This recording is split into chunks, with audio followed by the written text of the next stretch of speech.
Welcome to this video where we're going to be talking about the war against the self and how our inner relationship with ourselves and our connection to the truth either causes us to keep flowing with life or to become stuck.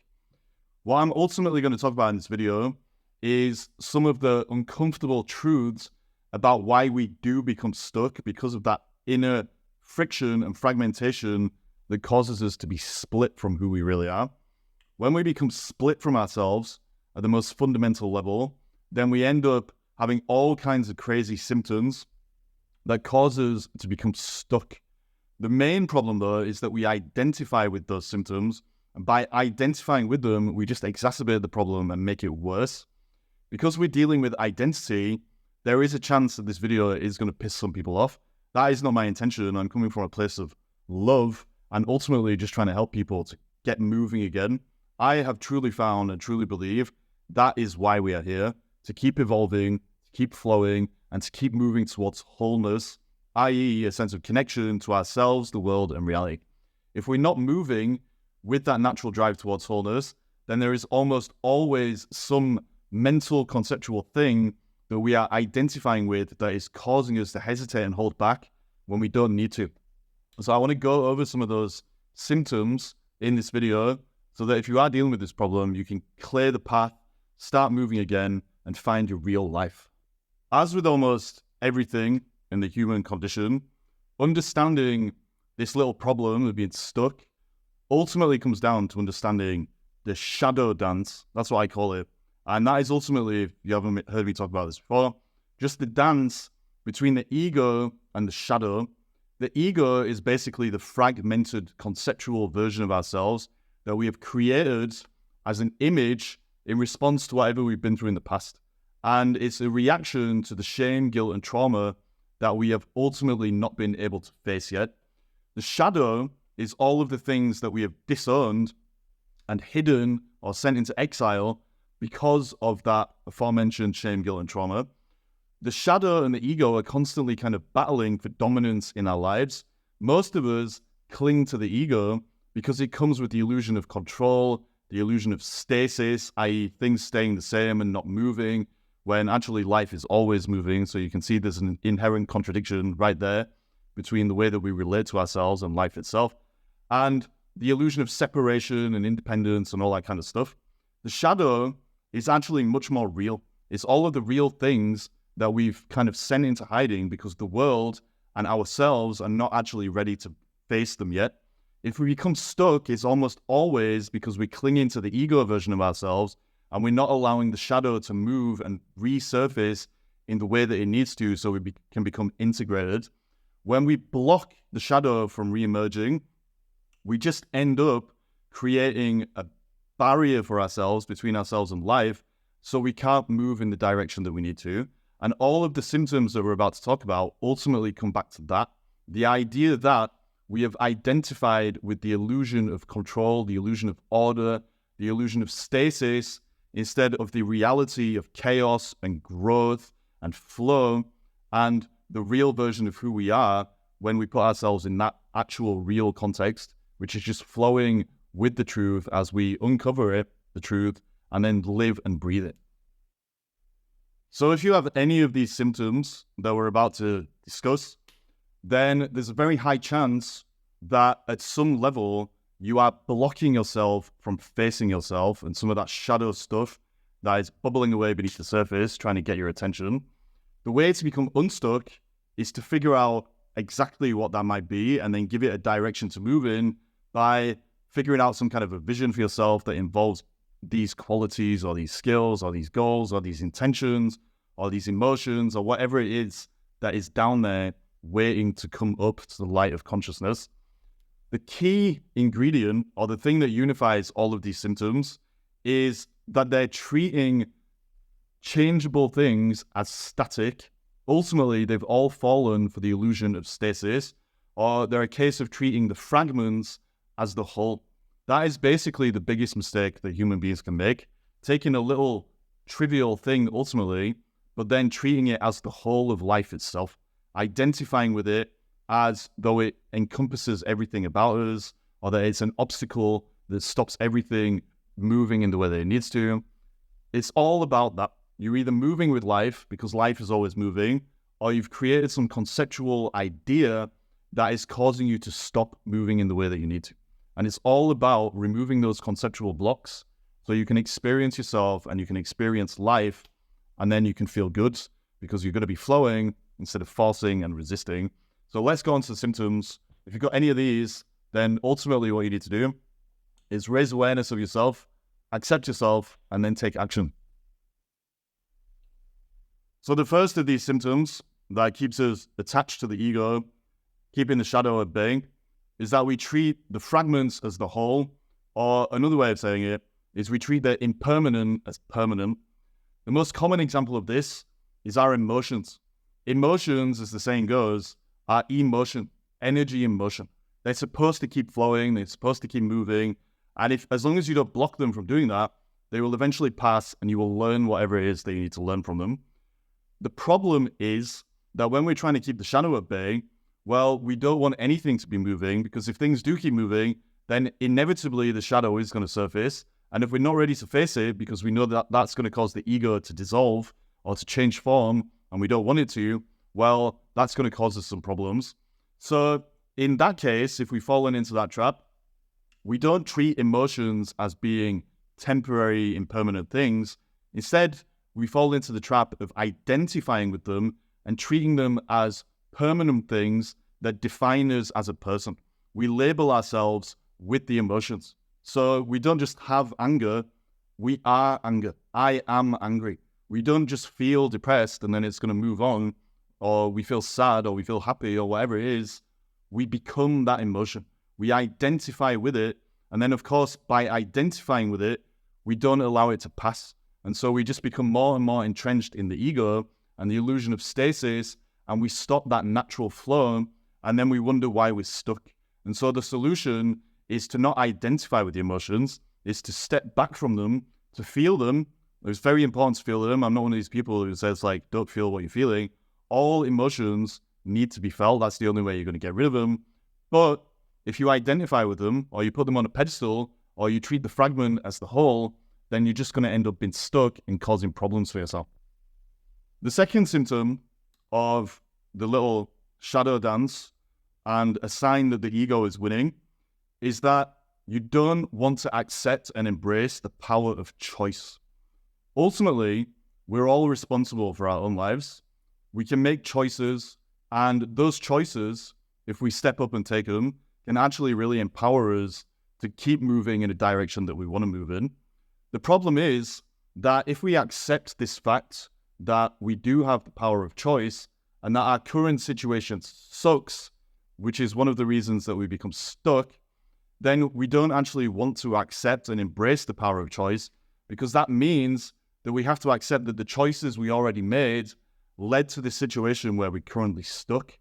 A lot of people just get more and more stuck because they don't want to accept that the choices they did make led to where they are today, and that if they start making different choices, they can put themselves on a different trajectory, especially if they make more real choices instead of unreal choices. The key thing here is that, again, it comes back to the ego and the shadow. The reason being that if we've been making a bunch of choices in life that have led us somewhere we don't want to be, well, there's a very high chance that two things are unfolding. First of all, we've been making choices in an unreal way because we haven't been making them from a real rooted place within ourselves. Because of the ego shadow dance, we've been making choices from the foundation of our ego, which just means we're putting unreal in and we're getting unreal out, which is why we've ended up in the stuck place where we don't want to be.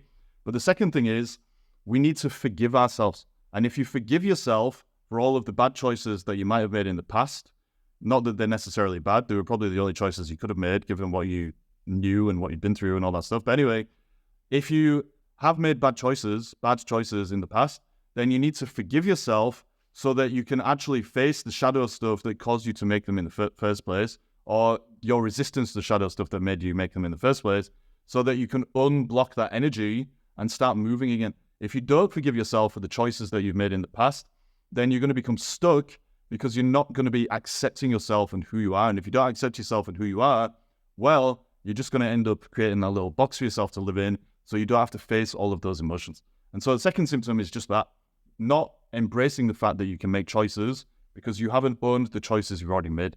And so if you're in that trap, then you need to free yourself by learning to forgive yourself, which just means acceptance, self-acceptance, so that you can actually start making choices about where you're going to go next. That is how you become unstuck in that sense. The third uncomfortable truth that is a reason as to why we end up being stuck when we don't need to be is because we're so used to having problems that we don't know who we are without problems. And so when we eventually get to the point where things are kind of okay and we could start moving again, if we actually started taking the real action that would carry us forward, then instead of doing that, we just end up looking for more problems. We don't focus on the solution, we focus on the problems. And even when there isn't a problem, because we're so used to identifying as that ego version of us that is used to dealing with problems and putting out fires and yada yada, then we just end up looking for the next problem, and then the next problem, and then the next problem, and then the next problem. And that is actually not because we actually have real problems, but because we need a distraction from doing the real stuff that is going to carry us forward so we can become the person that we want to become, which will entail, surprise, surprise, bringing the shadow to the surface and then helping us to dissolve the current version of our ego so that we can go into the next version that's going to be more integrated and slightly more aligned with reality.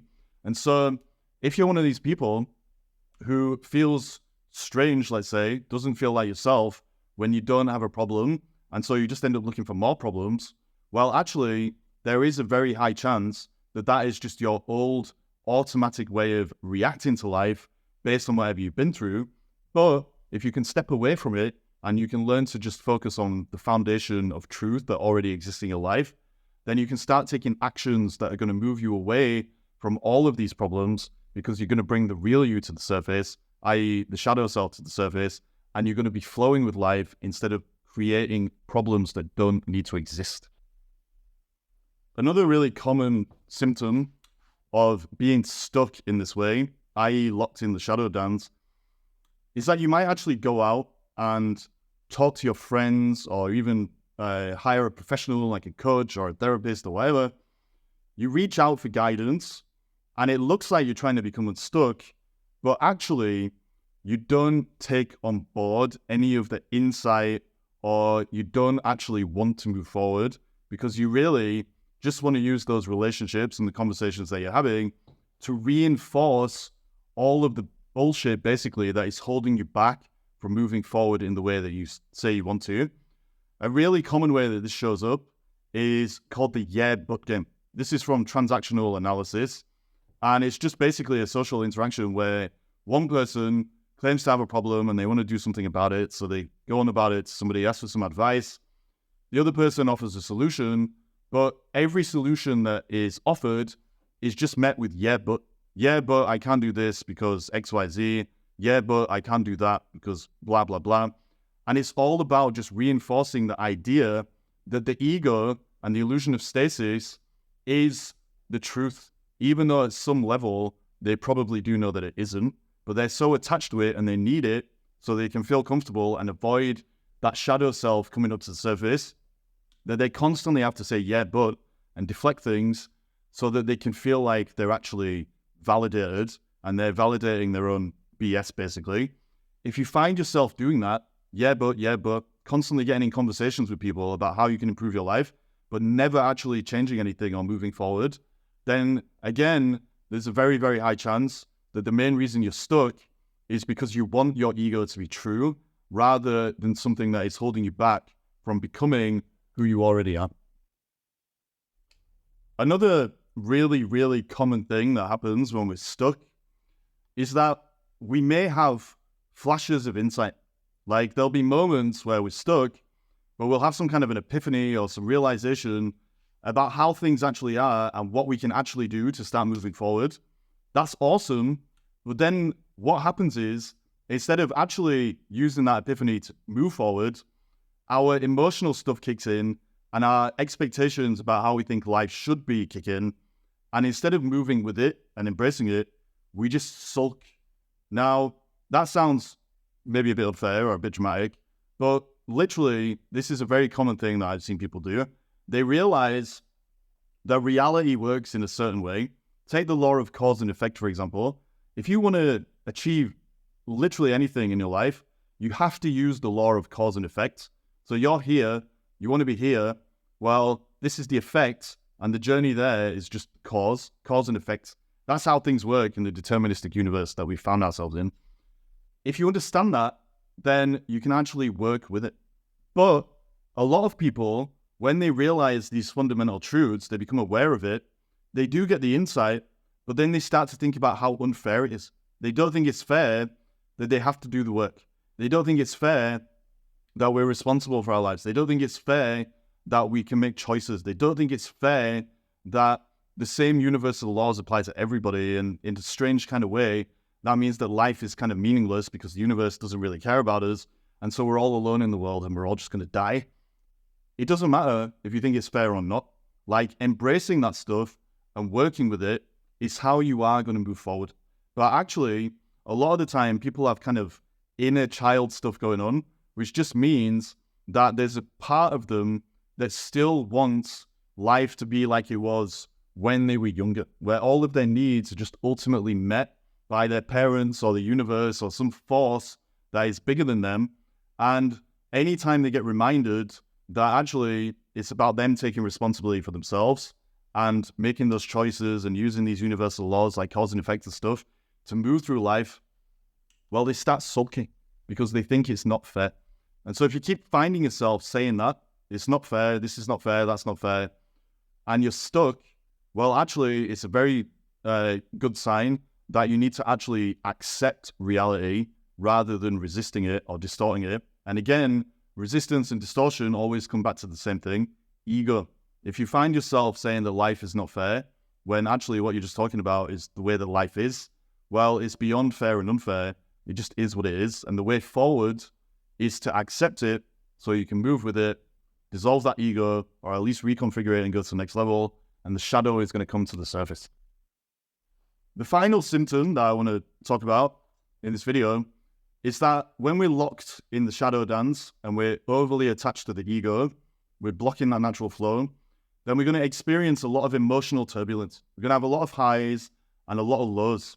The reason is because from time to time, we're going to find something that distracts us from being stuck. But it's only going to distract us at the level of the ego. It means that we're going to find something that allows us to feel like our ego is the truth.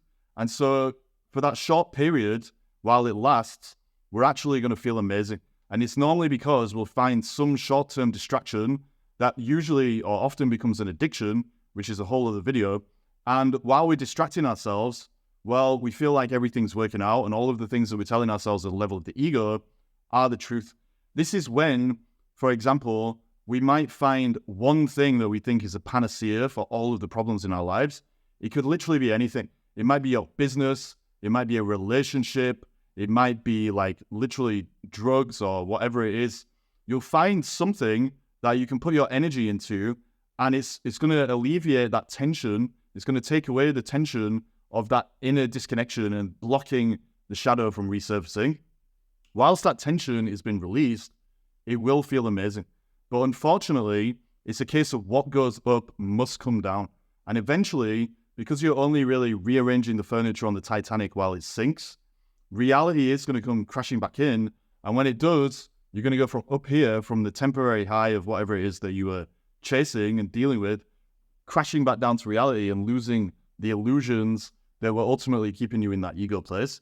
If you feel like you're going through cycles like this, where you'll find one thing that makes you feel amazing for a short amount of time, and then boom, you're back where you started, back at square one, then you repeat the cycle, and you repeat the cycle, you repeat the cycle, probably, and there's a very high chance, what you're doing is just looking for things that allow you to stay stuck in the ego. And actually, if you want to get out of this cycle of emotional turbulence, what you need to do is to actually start facing, surprise, surprise, once again, that shadow stuff so that you can bring the real you to the surface, and then you can build on a solid foundation instead of a castle in the sky that is destined to crash back down to reality. So they were the main symptoms, or some of the most common symptoms that you're going to experience if you have this problem of being stuck because you're blocking your shadow from resurfacing in the way that it needs to. If you do have this problem, one thing that you can do that is going to crack things open for you is to find something bigger than just yourself or your idea of yourself, the ego, to start giving yourself to. This can be anything, literally, but as long as it's just one thing that you focus on, it's going to take you away from all of the complexity and confusion that the ego brings, and it's going to give you a singular focus that is going to draw you out of yourself. Some examples are, it might be a higher power, it can be a cause, if you don't believe in a higher power, it can be your family, it can be a set of values, anything that is going to cause you to give yourself in service is going to allow the real you to surface. So you can resurface through service. How about that? That sounds good, kind of. But anyway, that is going to involve you asking yourself who exactly it is that you need to become to serve in the way that you want to serve. If you figure out who you want to become, then you can start acting in alignment with that person, that version of yourself, and you can bring those qualities up to the surface. There are going to be so many strengths. There are going to be so many goals. There are going to be so many intentions. There are going to be so many values. There are going to be so many emotions. There's so much stuff within you that is waiting to come to the surface that is going to make you unstuck if you are having this problem. And if you can find a way to serve others whilst bringing it up, you're going to kill two birds with one stone, and you're going to live the real life that you actually want to be living. And it's going to feel amazing because you're going to be flowing with life instead of against it, because you're not going to be locked in this box. So that was a video about freeing yourself from the war against the self.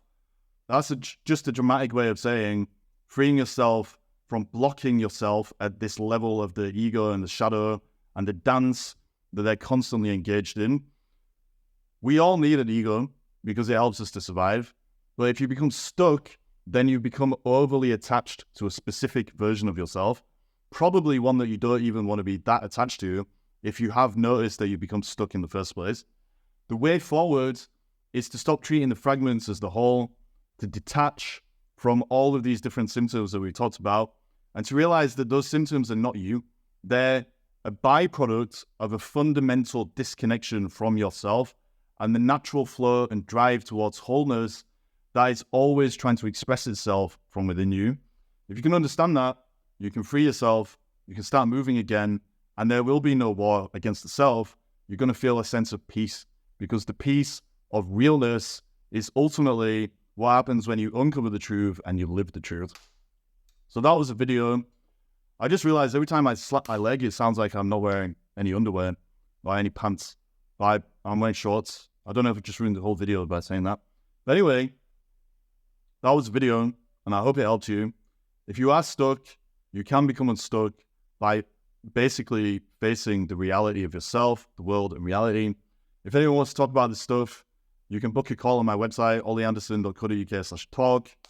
Really just a way of exploring things, figuring out if you can move forwards, which of course you can. So I hope that helped. Peace to you, and take care.